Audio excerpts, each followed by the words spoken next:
ದೋಷಮುಕ್ತರಾಗ್ತಾರಾ?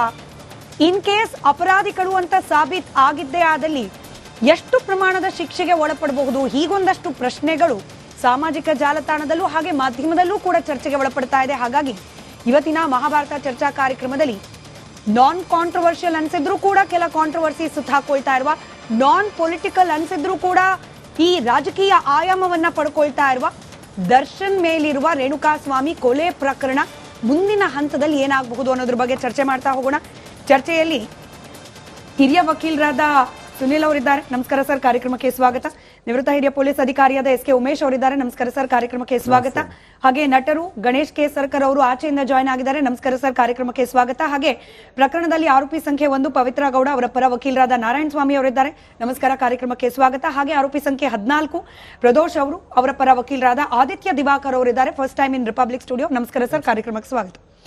ಎಲ್ಲದಕ್ಕಿಂತ ಮುಂಚೆ S K Umesh sir, ಇವತ್ತು ನಾರಾಯಣ ಸ್ವಾಮಿ ಸರ್ ಹಾಗೆ ಇನ್ನಿತರೆ ವಕೀಲರು ಯಾರು ವಕಾಲತನ್ನು ವಹಿಸಿದ್ರು ಅವ್ರು ಆಚೆ ಬಂದು ಮಾಧ್ಯಮಗಳಿಗೆ ರಿಯಾಕ್ಟ್ ಮಾಡುವಾಗ ಚಾರ್ಜ್ ಶೀಟ್ ಎವಿಡೆನ್ಸ್ ಆಗೋದಿಲ್ಲ, ಆದ್ರೆ ಈಗೇನು ಚಾರ್ಜಸ್ ಫ್ರೇಮ್ ಮಾಡಿದ್ದಾರೆ ಇದು ಬಹಳ ಮುಖ್ಯ ಆಗತ್ತೆ ಈ ಪ್ರಕರಣದ ತನಿಖೆ ಸಂದರ್ಭದಲ್ಲಿ ಅಂತ ಹೇಳಿದ್ರು. ಇದು ನಮ್ಮ ವೀಕ್ಷಕರ ಜನರಲ್ ಅಂಡರ್ಸ್ಟ್ಯಾಂಡಿಂಗ್ಗೆ ಚಾರ್ಜ್ ಶೀಟಿಗೂ ಹಾಗೆ ಚಾರ್ಜಸ್ ಫ್ರೇಮ್ ಮಾಡೋದಕ್ಕೂ ಇರುವ ವ್ಯತ್ಯಾಸ ಹಾಗೆ ಇದೆರಡರ ಪ್ರಾಮುಖ್ಯತೆ ಅದನ್ನು ವಿವರಿಸ್ತಾ ಚರ್ಚೆ ಪ್ರಾರಂಭ ಮಾಡಬಹುದಾ ಅಂತ.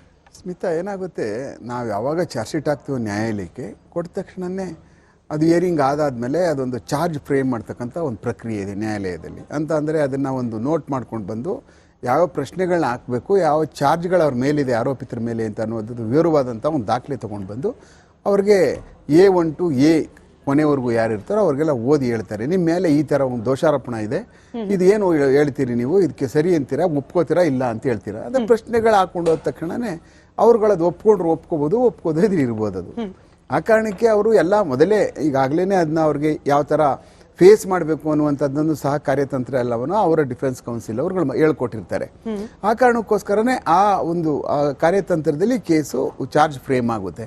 ಅದಾದ ಮೇಲೆ ಇದೊಂದು ಬೇಗ, ಅತಿ ಬೇಗ, ಇದು ನನ್ನ ಲೆಕ್ಕದಲ್ಲಿ ನಾವು ಹಲವಾರು ಕೇಸ್ಗಳು ಮಾಡ್ತಾ ಇರೋ ಸಮಯದಲ್ಲಿ 3 ವರ್ಷ ಮ್ಯಾಕ್ಸಿಮಮ್ 5 ವರ್ಷದವರೆಗೂ ಮರ್ಡರ್ ಕೇಸ್ಗಳು ಇದುವರೆಗೂ ನೋಡಿದ್ದೀವಿ ನಾವು. ಈಗ ನಾವು ಹಾಕಿದ ಕೇಸ್ಗಳೆಲ್ಲ ಇನ್ನೂ ಎವಿಡೆನ್ಸ್ ನಡೀತಾ ಇದ್ದಾವೆ. 2015-16 ಮರ್ಡರ್ ಕೇಸ್ಗಳು ಇನ್ನೂ ನಡೀತಾ ಇದ್ದಾವೆ. ಈಗಲೂ ನಾವು ಎವಿಡೆನ್ಸ್ಗಳಿಗೆ ಹೋಗ್ತಾ ಇದ್ದೀವಿ. ಅಂದರೆ ಹಲವಾರು ಕೇಸ್ಗಳು, ಸುಮಾರು ಕೇಸ್ಗಳು ಸುಮಾರು ವರ್ಷಗಳು ತಗೊಳ್ತವೆ. ಆದರೆ ಇದು ಭಾಳ ಬೇಗ ಆಗ್ತಾ ಇದೆ ಅಂತ ನನಗೆ ಅನ್ನಿಸ್ತಾ ಇದೆ. ಅತಿ ಬೇಗ ಆಗ್ತಾ ಇದೆ. ಒಂದು ವರ್ಷದೊಳಗಡೆ ಚಾರ್ಜ್ ಫ್ರೇಮ್ ಆಗಿ ಮತ್ತೆ ಟ್ರೇಲ್ ಪ್ರಾರಂಭ ಆಗ್ತದೆ. ಟ್ರೇಲ್ ಒಳಗಡೆ ಎಲ್ಲ ಸಾಕ್ಷ್ಯಾಧಾರಗಳು, ಕ್ರೌಡೀಕರಿಸಿದ ಎಲ್ಲ ಸಾಕ್ಷಿಗಳು, ಎಕ್ಸಿಬಿಟ್ಗಳು, ಸೈಬರ್ ಫೊರೆನ್ಸಿಕ್ ಮತ್ತು ಎಲ್ಲ ಅದಕ್ಕೆ ಪೋಣಿಸಿರ್ತಕ್ಕಂಥ ಪೂರ್ಣ ಪ್ರಮಾಣದ ಎಲ್ಲ ಸಾಕ್ಷಿದಾರಗಳ ವಿಚಾರಣೆಗಳು ನಡ್ಕೊಂಡು ಹೋಗ್ತವೆ. ಮತ್ತು ಅದರೊಳಗಡೆ ಏನಾಗ್ತದೆ ಅಂತ ಈಗಲೇ ಹೇಳೋಕ್ಕಾಗೋದಿಲ್ಲ. ಯಾಕೆಂದರೆ ಇಂಥ ಒಬ್ಬ ದೊಡ್ಡ ಸೆಲೆಬ್ರಿಟಿ ಕೇಸ್ಗಳು ನೋಡ್ತಾ ಇರೋದೇ ನಾವು ಒಂದು 35 ವರ್ಷದಲ್ಲಿ ಪೊಲೀಸಿಂಗಲ್ಲಿ ಇದೆ ಫಸ್ಟು. ಅಂದರೆ ಭಾಳ ಅತ್ಯಂತ ತುಂಬ ಜಾಸ್ತಿ ಫ್ಯಾನ್ ಬೇಸ್ ಇರ್ತಕ್ಕಂಥ ಜನಗಳನ್ನ ಹೊಂದಿರತಕ್ಕಂಥ ಮನುಷ್ಯ. ಮತ್ತು ವಿಚಾರಣಾ ಕಾಲದಲ್ಲಿ ಇವತ್ತೇನು ಕೋರ್ಟ್ ಒಳಗಡೆ ತುಂಬ ತುಂಬಿಕೊಂಡು ಒಳಗಡೆ ಫ್ರೇಮ್ ಚಾರ್ಜ್ ಆಗ್ತಲ್ಲ, ನನ್ನ ಲೆಕ್ಕದಲ್ಲಿ ಆ ಥರ ಆಗಲ್ಲ. ಯಾಕೆಂದರೆ ಡಿಫೆನ್ಸ್ ಕೌನ್ಸಿಲು ಮತ್ತು ಪ್ರಾಸಿಕ್ಯೂಷನ್ ಪರ ಮತ್ತು ಇನ್ನುಳಿದ ಜನ ಅಲ್ಲಿ ಒಳಗಡೆ ಸೇರಿಕೊಂಡು ಅಕ್ಯೂಟ್ಗಳಿರ್ತಾರೆ. ನನ್ನ ಲೆಕ್ಕ ಆ ಥರ ಇದು ಟ್ರೇಲ್ ನಡೀಬೋದು. ಮತ್ತು ಕ್ಲೋಸ್ ಕ್ವಾರ್ಟರ್ನಲ್ಲಿ ನಡೀತದೆ, ಬೇರೆಯವ್ರಿಗೆಲ್ಲ ಅವಕಾಶ ಕೊಡಲ್ಲ ಅಂತ ನನಗೆ ಅನ್ನಿಸ್ತದೆ. ಆ ಥರ ಆದ್ರೇ ಇಲ್ಲ ಅಂದರೆ ಇಡೀ ಕೋರ್ಟ್ ಜಾಮ್ ಪ್ಯಾಕ್ ಆಗಿಬಿಡ್ತದೆ. ಇವತ್ತು ಹಂಗೆ ಆಗಿತ್ತು. ಹೌದು, ಸಾಮಾನ್ಯವಾಗಿ ಏನಾಗುತ್ತೆ, ಆ ಥರ ಟ್ರೇಲು ಅದನ್ನು ರೆಸ್ಟ್ರಿಕ್ಟ್ ಮಾಡ್ತಾರೆ ಕೋರ್ಟ್. ಇಲ್ಲ, ಆ ಥರ ಇರಬಾರ್ದು, ಜನ ಬರಬೇಕು, ನೋಡ್ಬೇಕು ಟ್ರೇಲ್ ಆಗ್ತಾ ಇರ್ತಕ್ಕಂಥದ್ದು ಅಂತ. ಯಾಕೆಂದರೆ ಅಡ್ವೊಕೇಟ್ಸ್ಗಳು ಇದಕ್ಕಲ್ಲಿ ನಮಗೆ ಅದು ಹೇಳ್ಬೇಕಾಗ್ತದೆ. ಆ ಕಾರಣಕ್ಕೆ ಇದೊಂದು ನಮಗೂ ಕುತೂಹಲ ಯಾವ ಮಟ್ಟಕ್ಕೆ ಹೋಗ್ತದೆ. ಆಮೇಲೆ ಇಷ್ಟೊಂದು ಫ್ಯಾನ್ ಬೇಸ್ ಇರ್ತಕ್ಕಂಥವ್ರು ನಾಳೆ ದಿವಸ ಹೋಗ್ಬಿಟ್ಟು ಆ ಸಾಕ್ಷಿದಾರಗಳ ಹತ್ರ ಹೋಗಿ ಮಾತಾಡಲ್ವಾ, ರಿಕ್ವೆಸ್ಟ್ ಮಾಡ್ಕೊಳಲ್ವಾ, ಕಾಲು ಕೈ ಇಟ್ಕೊಳಲ್ವಾ, ಏನಾದ್ರೂ ಮಾಡಿ ಉಳಿಸಿ ನಮ್ಮ ಬಾಸ್ನ ಅಂತ ಕೇಳ್ಕೊಳಲ್ವಾ? ಯಾಕೆಂದ್ರೆ ಇದೆಲ್ಲ ಹೊಸ ಕಾರ್ಯತಂತ್ರಗಳಿವು. ಆ ಕಾರಣಕ್ಕೆ ನಾವು ಮಾಡಿದಂಥ ಹಲವಾರು ಕೇಸ್ಗಳಲ್ಲೇ ಹೋಗಿ ಆಗ್ಲೇ ಅವ್ರ ಕಾಲುಗಳಿಗೆ ಬಿದ್ದು ನಾವು ಕರ್ಕೊಂಡು ಬಂದು ಬಾಕ್ಸಿಗೆ ನಿಲ್ಲಿಸುವವರೆಗೂ 100ಕ್ಕೆ 100ರಷ್ಟು ನಾವು ಸಾಕ್ಷಿ ಹೇಳ್ತೀವಿ ಅಂತ ಹೇಳಿದವರು ಎಲ್ಲ ವಾಪಸ್ಸು ಹಾಗೆ ಬಂದಿರತಕ್ಕಂಥ. ಇವನ್ ನೋಡಿ, ಸೌಜನ್ಯ ಕೇಸ್ ತಗೊಳ್ಳಿ, ಸೌಜನ್ಯ ಕೇಸಲ್ಲೂ CBI ಮಾಡಿದ್ರಲ್ಲೂ 164 23 ಜನ ಇದ್ರು. 23 ಜನದಲ್ಲಿ ಒಬ್ರು ಹೇಳಿಲ್ಲ. 23 ಪರ್ಸನ್ಸ್ ಅವ್ರನ್ನ ಮಾಡಿಸಿದ್ರು. ಅವರು ಅಲೈಮಣಿ ಮಾಡಿಸಿದ್ರು ಅವ್ರನ್ನ ಕರ್ಕೊಂಡೋಗ್ಬಿಟ್ಟು. ಒಬ್ರು ಎಲ್ಲ ಉಲ್ಟಾ ಹೇಳಿದ್ರು. ಅಂದ್ರೆ So, ಇಲ್ಲೂ ಏನ್ ಬೇಕಾದ್ರೂ ಆಗ್ಬಹುದು ಅಂತ ಹೇಳಿ ಏನ್ ಬೇಕಾದ್ರೂ ಏನಾದ್ರು ಆಗಿರ್ಲಿ, ಚಾರ್ಜ್ ಶೀಟ್ ಅಲ್ಲಿ ಏನಾದ್ರೂ ಇರ್ಲಿ, ಟ್ರಯಲ್ ಆಗುವವರೆಗೂ ದಾಖಲಾತಿಗಳಿರ್ಲಿ, ಅದಕ್ಕೆ ಪೂರಕವಾಗಿರ್ತಕ್ಕಂಥ ಸಾಕ್ಷಿಗಳು, ಟೆಕ್ನಿಕಲ್ ಎವಿಡೆನ್ಸ್ಗಳು ಬಿಟ್ಟಾಕಿ, ಸೈಬರ್ ಫೋರೆನ್ಸಿಕ್ ಬಿಟ್ಟ, ಆಮೇಲೆ ಬೇರೆ ನಮ್ಮ ಇದು ಕೆಮಿಕಲ್ ಎಕ್ಸಾಮಿನೇಷನ್ ರಿಪೋರ್ಟ್ಗಳು ಬಿಡಿ, ಅದನ್ನೆಲ್ಲ ಸುತ್ತ ಅದನ್ನ ಕ್ರೌಡೀಕರಿಸಿ ಅದನ್ನ ಬಂಧಿಸಿರ್ತಕ್ಕಂಥ ವಿಟ್ನೆಸ್ಗಳು ಒಳಗಡೆ ಬಹಳ ಇಂಪಾರ್ಟೆಂಟ್ ವಿಟ್ನೆಸ್ಗಳಿರ್ತಾರೆ. ಅವರು ಸರಿಯಾದಂತ ರೀತಿಯಲ್ಲಿ ಇವಕ್ಕೆಲ್ಲ ಏನ್ ಸಪೋರ್ಟ್ ಮಾಡ್ಲಿಲ್ವೋ ಅವಾಗ ಬಹಳ ಕಷ್ಟ ಇದೆ ಈ ಕೇಸಸ್ಗಳಲ್ಲಿ. ನೋಡೋಣ ಕಾಯ್ದೆ ಲೀಗಾಲಿಟಿ ಬಗ್ಗೆ ಪ್ರಶ್ನೆ ಕೇಳೋಕ್ ಮುಂಚೆ ಗಣೇಶ್ ಸರ್, ಇವತ್ತು ಉಮೇಶ್ ಸರ್ ಹೇಳ್ತಾ ಇದ್ದ ಹಾಗೆ ಜಾಮ್ ಪ್ಯಾಕ್ಡ್ ಇತ್ತು ಕೋರ್ಟ್ ಹಾಲ್ ನ ಒಳಗೂ ಅಷ್ಟೇ ಹೊರಗೂ ಅಷ್ಟೇ. ಅದರ ದೃಶ್ಯವನ್ನ ಮತ್ತೊಮ್ಮೆ ಗಮನಿಸ್ತಿದ್ದಾರೆ ನಮ್ಮ ವೀಕ್ಷಕರು ಕೂಡ ಅಂತ ಹೇಳಿ. ನೋಡಿ, ಅಭಿಮಾನಿಗಳು whatever said and done sir, ಅವರೊಬ್ರು ಸೆಲೆಬ್ರಿಟಿ, ಸಾಕಷ್ಟು ಜನ ಅಭಿಮಾನಿಗಳನ್ನ ಸಂಪಾದಿಸಿದ್ರು. ಈಗೇನೋ ಕೆಟ್ಟಗಳಿಗೆ ಇಂಥದ್ದೊಂದು ಆರೋಪ ಬಂದಿದೆ, ಬಟ್ ಅಭಿಮಾನಿಗಳ ದೃಷ್ಟಿಯಿಂದ ನೋಡಿದ್ರೆ ಬೇಸರ ಆಗುತ್ತೆ ಅಂತ ಹೇಳಿ. ಯಾಕಂದ್ರೆ ಎಲ್ಲಾ ಸರಿ ಇದ್ದಿದ್ರೆ ಡೆವಿಲ್ ಸಿನಿಮಾ ರಿಲೀಸ್ ಆಗಿ ಅದು ಸೂಪರ್ ಹಿಟ್ ಆಗಿ ಈ ಪ್ರಮಾಣದಲ್ಲಿ ಥಿಯೇಟರ್ ಮುಂದೆ ಜನ ದರ್ಶನ್ ಅವ್ರನ್ನ ನೋಡೋಕ್ ಕಾಯ್ಬೇಕಾಗಿತ್ತು. ಬಟ್ ನೋಡಿ ಪರಿಸ್ಥಿತಿ ಹೇಗಾಗೋಯ್ತು ಅಂತ. ಗಣೇಶ್ ಸರ್, ಖಂಡಿತ ಮೇಡಮ್, ಇದು ದರ್ಶನ್ ಅವ್ರ ಫ್ಯಾನ್ ಬೇಸು ಇಡೀ ಇಂಡಸ್ಟ್ರಿನಲ್ಲಿ ಯಾರಿಗೂ ಇಲ್ದೇವ್ರು ಅಷ್ಟು ಅವ್ರಿಗಿದೆ. ಬಟ್ ಇದೊಂದು ಕೆಟ್ಟಗಳಿಗೆ ಅವ್ರಿಗೆ ಆರೋಪ ಬಂದಿದೆ. ಬಟ್ ಇವತ್ತು ಕೋರ್ಟಲ್ಲಾಗ್ಲಿ ಮತ್ತೆ ಜೈಲಲ್ಲಾಗ್ಲಿ ಇವರು ಸೆಲೆಬ್ರಿಟಿ ಅನ್ನೋ ಒಂದೇ ಕಾರಣಕ್ಕೋಸ್ಕರ ಇಷ್ಟೆಲ್ಲ ತೊಂದರೆ ಅನುಭವಿಸ್ತಾ ಇದಾರೆ ಅವರು. ದಿನ ನಮ್ಮ ಸಮಾಜದಲ್ಲಿ ಎಷ್ಟೋ ಕೊಲೆಗಳಾಗ್ತಾ ಇರ್ತವೆ, ಎಷ್ಟೋ ಅದಕ್ಕೆ ಕನ್ವಿಕ್ಟ್ ಆಗ್ತಾರೆ, ಬಚಾವ್ ಆಗ್ತಾರೆ, ಶಿಕ್ಷೆ ಆಗುತ್ತೆ, ಎಲ್ಲವೂ ಆಗುತ್ತೆ. ಮತ್ತೆ ನೀವು ನೋಡಿದಾಗೆ ಕೋರ್ಟ್ ಅಲ್ಲಿ ಜೈಲಲ್ಲಿ ಎಲ್ಲರೂ ಕೂಡ ಸ್ಟ್ರಿಕ್ಟ್ ಆಗಿ ರೂಲ್ಸ್ ಅನ್ನ ಫಾಲೋ ಮಾಡಿದ್ದಿದ್ರೆ ನಮ್ಮಲ್ಲಿ ಯಾರು ಇಷ್ಟು ಆರೋಪ ಹೊತ್ಕೊಂಡು ಅಥವಾ ಅಪರಾಧಿಗಳು ಆಗ್ತಾನೆ ಇರ್ಲಿಲ್ಲ. ನಿಮಗೆ ಯಾಕೆ ಅನಿಸ್ತಿದೆ ಸರ್, ಅವರೊಬ್ಬ ಸೆಲೆಬ್ರಿಟಿ ಅನ್ನೋ ಕಾರಣಕ್ಕೇನೆ ಹೆಚ್ಚಿಗೆ ತೊಂದರೆ ಅನುಭವಿಸ್ತಿದ್ದಾರೆ ಅಂತ ಯಾಕೆ ಅನ್ನಿಸ್ತಿದೆ ಅಂತ?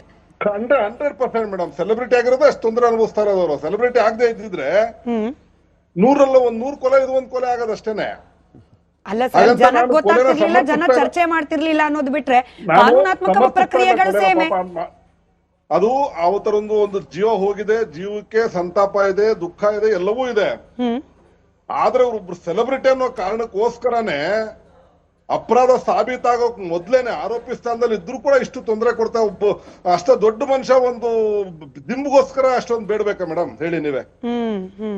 ಆ ಬೆಡ್ಗೋಸ್ಕರ ಏನ್ ಕೋರ್ಟ್ ಜೈಲಲ್ಲಿ ಎಲ್ಲವೂ ಸರಿ ಇದೆಯಾ? ಎಲ್ರಿಗೂ ಮೊಬೈಲ್ ಸಿಗ್ತಾರೆ, ಕೆಲವು ಜನ ಇವರೇ ಪೊಲೀಸರೇ ಹೋಗಿ ಸೀಸ್ ಮಾಡಿರ್ತಾರೆ.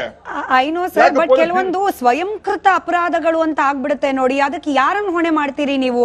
ಅಂದ್ರೆ ಮೊದಲು ಪರಪ್ಪನ ಅಗ್ರಹಾರಕ್ಕೆ ಹೋದಾಗ ರಾಯಲ್ ಟ್ರೀಟ್ಮೆಂಟ್ ಪಡ್ಕೊಳ್ದೆ ಹೋಗಿದ್ರೆ, ನನಗೆ ಗೊತ್ತಿಲ್ಲ, ನಾನು ಲಾ ಎಕ್ಸ್ಪರ್ಟು ಅಲ್ಲ, ಜೈಲ್ ಒಳಗೆ ಹೆಂಗಿರುತ್ತೆ ನನಗೆ ಗೊತ್ತೂ ಇಲ್ಲ, ದೇವ್ರ ದಯದಿಂದ. ಬಟ್ ಸ್ಟಿಲ್ ಹಿಂಗೆ ಒಂದು VIP ಟ್ರೀಟ್ಮೆಂಟ್ ಅನ್ನೋದು ಸುಪ್ರೀಂ ಕೋರ್ಟ್ ನ ಕಣ್ಣು ಕುಕ್ಕದೆ ಹೋಗಿದ್ದಿದ್ರೆ ಬಹುಶಃ ನೀವು ಹೇಳ್ದಾಗೆ ಅದಕ್ಕೆ ನಾನು ಹೇಳಿದ್ದು ಸ್ವಯಂಕೃತ ಅಪರಾಧಗಳು ಅಂತ ಹೇಳಿ. ಖಂಡಿತ ಮೇಡಮ್, ಇರ್ಬೋದು, ಚಿಕ್ಕ ಪುಟ್ಟದ್ದು ಆಗ್ತಬೇಕಂದ್ರೆ ಒಬ್ಬ ಸೆಲೆಬ್ರಿಟಿ ಇಲ್ಲಿ ಸಕಲ ಸವಲತ್ತುಗಳನ್ನ ಪಡ್ಕೊಂಡ ಮನುಷ್ಯ ಒಬ್ಬ ಅಲ್ಲಿ ಆತರ ಅನುಭವಿಸ್ತಾ ಇರೋದು ನೋಡೋದು ನಮಗೂ ಒಂಥರ ಮನ್ಸಿಗೆ ನೋವಾಗುತ್ತೆ. ಏನೇ ಇರ್ಬೋದು, ಅದು ತಪ್ಪು ಮಾಡಿದಾರೋ ಬಿಟ್ಟಿದಾರೋ ಸೆಕೆಂಡ್ರಿ ಕೋರ್ಟ್ ಮೇಲೆ ನಾವು ನಂಬಿಕೆ ಇಡಬೇಕು. ಕೋರ್ಟ್ ಕೂಡ ತೀರ್ಮಾನಕ್ಕೆ ಎಲ್ಲರೂ ಭದ್ರಾಗಿರ್ಬೇಕು. ಅದನ್ನ ಒಪ್ಕೊಂಡ್ರು ಕೂಡ ಜೈಲಲ್ಲಿ ಅವ್ರೇನು ಐಷಾರಾಮಿ ಜೀವನ ಅಂದ್ರೆ ಏನು ಫೋರ್ಡ್ ಕಾರ್ ಓಡಾಡ್ತಾ ಇರ್ಲಿಲ್ಲ ಅಥವಾ ಬೇರೆ ಯಾವ್ದೋ ಭಕ್ಷ್ಯ ಭೋಜನ ಸವಿತಾ ಇರ್ಲಿಲ್ಲ. ಏನೋ ಒಂದು ಕೂತ್ಕೊಂಡು ಕಾಫಿನೋ ಟೀನೋ ಕುಡ್ದಿರ್ತಾರೆ, ಅದನ್ನೇ ದೊಡ್ಡ ಸವಲತ್ತು ಅನ್ಕೊಂಡ್ರೆ ಹೇಗೆ ಮೇಡಮ್? ಹಂಗಾರೆ ಯಾಕೆ ಕೋರ್ಟ್ ಜೈಲ್ ಅಧಿಕಾರಿಗಳು ತಪ್ಪಲ್ವಾ ಅದು? ಅವ್ರಿಗೆ ಯಾಕೆ ಶಿಕ್ಷೆ ಇಲ್ಲ, ಇವ್ರಿಗೊಬ್ಬರಿಗೆ ಯಾಕೆ ಶಿಕ್ಷೆ? ಆ ಜೈಲ್ ಅಧಿಕಾರಿಗಳು ಪರ್ಮಿಷನ್ ಇಲ್ಲ ಅದೆಲ್ಲ ಮಾಡಕ್ಕಾಗತ್ತಾ? ಜೈಲ್ ಅಧಿಕಾರಿ ಮತ್ತೆ ಅಲ್ಲಿ ಯಾರು ಜವಾಬ್ದಾರಿ ತಗೊಂಡಿರ್ತಾರೋ ಅಲ್ಲಿ ಅಧಿಕಾರಿಗಳು ಅವ್ರಿಗೆ ಗೊತ್ತಿಲ್ಲದೆ ಏನು ಮಾಡಕ್ಕಾಗಲ್ವಲ್ಲ, ಅವ್ರಿಗೆ ಶಿಕ್ಷೆ ಕೊಟ್ಟಿಲ್ಲ. ನನ್ನ ಮಿನಿಮಮ್ ಅಂಡರ್ಸ್ಟ್ಯಾಂಡಿಂಗ್ ಪ್ರಕಾರ ಜೈಲಾಧಿಕಾರಿಗಳಿಗೂ ಕೂಡ ಶಿಕ್ಷೆ ಆಗಿರುತ್ತೆ. ಬಹುಶಃ ಉಮೇಶ್ ಸರ್ ಅದ್ರ ಬಗ್ಗೆ ಹೆಚ್ಚಿಗೆ ಮಾತನಾಡ್ತಾರೆ. ಅಂದ್ರೆ ಯಾರಿಗೋ ವಿಶೇಷ ಫೆಸಿಲಿಟಿಗಳನ್ನ ಕೊಟ್ಟಿದ್ದಾರೆ ಅಂದ ಮಾತ್ರಕ್ಕೆ ಇಸ್ಕೊಂಡವ್ರಿಗೆ ಮಾತ್ರ ಅಲ್ಲ, ಕೊಟ್ಟವ್ರಿಗೂ ಕೂಡ ಶಿಕ್ಷೆ ಆಗ್ಬೇಕು ಕಾನೂನಾತ್ಮಕವಾಗಿ. ದರ್ಶನ್ ಅವರು ಆ ಒಂದು ಕೊಲೆ ಕೇಸಲ್ಲೂ ಯಾರಿಗೋಸ್ಕರನೋ ಆರೋಪಿ ಆಗಿದ್ದಾರೆ. ಮತ್ತೆ ಜೈಲ್ ಬೇಲ್ ಸಿಕ್ಕಿದ್ಮೇಲೆ ಪ್ರೊಡ್ಯೂಸರ್ಗಳು ಕೋಟ್ಯಾಂತರ ರೂಪಾಯಿ ಸುರಿದು ಬಿಟ್ಟಿದ್ದಾರೆ. ಪಾಪ ಅವರು ಲಾಸ್ ಆಗ್ಬಾರ್ದು ಅನ್ನೋ ಕಾರಣಕ್ಕೆ ಚಿತ್ರೀಕರಣದಲ್ಲಿ ಭಾಗಿಯಾಗಿ ಮತ್ತೆ ಪ್ರಾಬ್ಲಮ್ ಸಿಗಾಕೊಂಡಿದ್ದಾರೆ ನೋಡಿ. ಅವರು ಮೊದ್ಲಿಂದ ನೋಡ್ಕೊಂಡ್ ಬಂದ್ರೆ ಅಂದ್ರೆ ಕರೆಕ್ಟ್, ನನಗೆ ಅರ್ಥ ಆಗುತ್ತೆ ನಿಮ್ಗೆ ಅವ್ರ ಮೇಲೆ ಇರೋ ಅಭಿಮಾನ ಎಲ್ಲ. ಬಟ್ ಸಿನಿಮಾ ಶೂಟಿಂಗ್ ಹೋದವರು ಫಿಶ್ ಹಿಡ್ದಿದ್ದು, ಸಿನಿಮಾ ಶೂಟಿಂಗ್ ಹೋದವರು ಫೋಟೋ ಶೂಟ್ ಮಾಡಿಸಿದ್ದು, ಇದೆಲ್ಲ ನಾನು ಆಗ್ಲೇ ಹೇಳ್ದಾಗೆ ಕಣ್ಣಿಗೆ ರಾಚೋ ತರದಲ್ಲಿ, ತಪ್ಪು ನಾನು ಹೇಳ್ತಿಲ್ಲ, ಕಣ್ಣಿಗೆ ರಾಚೋ ತರದಲ್ಲಿ ಇದ್ದು ಬಿಟ್ಟಾಗ ಏನಾಗ್ಬಿಡುತ್ತೆ, ಅಥವಾ ಯಾವುದೋ ಒಂದು ಫಿಲ್ಮ್ ನ ಪ್ರೋಗ್ರಾಮ್ಗೆ ಹೋಗೋದು, ಅಲ್ಲಿ ಸೆಲೆಬ್ರೇಷನ್ ಅಲ್ಲಿ ಭಾಗಿಯಾಗೋದು, ಇದು ನಮ್ಮ ನಿಮ್ಮ ಮಿನಿಮಮ್ ಅಂಡರ್ಸ್ಟ್ಯಾಂಡಿಂಗ್, ನಾನು ಕಾನೂನಾತ್ಮಕವಾಗಿ ಮಾತನಾಡ್ತಿಲ್ಲ, ನಿಮ್ಮ ಮಿನಿಮಮ್ ನಾಲೆಜ್ ಏನಿದೆ, ಮಿನಿಮಮ್ ಅಂಡರ್ಸ್ಟ್ಯಾಂಡಿಂಗ್ ಅದಕ್ಕೆ ಸ್ವಲ್ಪ ಕಣ್ಣು ಕುಕ್ಕಂಗ್ ಆಗುತ್ತೆ ಅಂತ ಹೇಳಿ. ಎನಿವೆ ಬರ್ತೀನಿ ಸರ್. ಸುನಿಲ್ ಕುಮಾರ್ ಸರ್ ಇದ್ದಾರೆ, ಹಿರಿಯ ವಕೀಲರು ನಮ್ಮ ಜೊತೆಯಲ್ಲಿ. ಸರ್, ಸೆಲೆಬ್ರಿಟಿ ಅನ್ನೋ ಕಾರಣಕ್ಕೆ ಕಾನೂನಲ್ಲಿ ಬಿಗಿಯಾದ ಬಂದೋಬಸ್ತ್ಗಳು ಅಥವಾ ಬೇಗ ಬೇಗ ಟ್ರಯಲ್ಗಳು ಮಾಡಬೇಕು, ಆ ಹಂತಕ್ಕೆ ಕೇಸ್ನ ತಗೊಂಡು ಹೋಗೋದು, ಒಂದು ದಿಂಬು ಹಾಸಿಗೆ ಕೂಡ ಕಷ್ಟ ಆಗ್ತಿರೋದು, ಇದು ಸೆಲೆಬ್ರಿಟಿ ಅನ್ನೋ ಕಾರಣಕ್ಕೆ ಆಗ್ತಿದೆ ಅನ್ನೋ ಗಣೇಶ್ ಅವ್ರ ವಾದನ ಒಪ್ಪೋದಾ ಅಂತ? ಇಲ್ಲ ಮೇಡಮ್, ಅದು ತಪ್ಪು. ಸೆಲೆಬ್ರಿಟಿ ಅನ್ನೋ ಕಾರಣಕ್ಕೋಸ್ಕರ ವಿಶೇಷವಾದಂತಹ ಕಾಳಜಿ ತೋರಿಸ್ತಾ ಇರೋದಂಥದ್ದು ಅಥವಾ ವಿಶೇಷವಾದ ಕಾಳಜಿ ಕೊಡಬೇಕು ಅನ್ನೋಂಥದ್ದು ಕಾನೂನಲ್ಲಿ ಎಲ್ಲೂ ಇಲ್ಲ.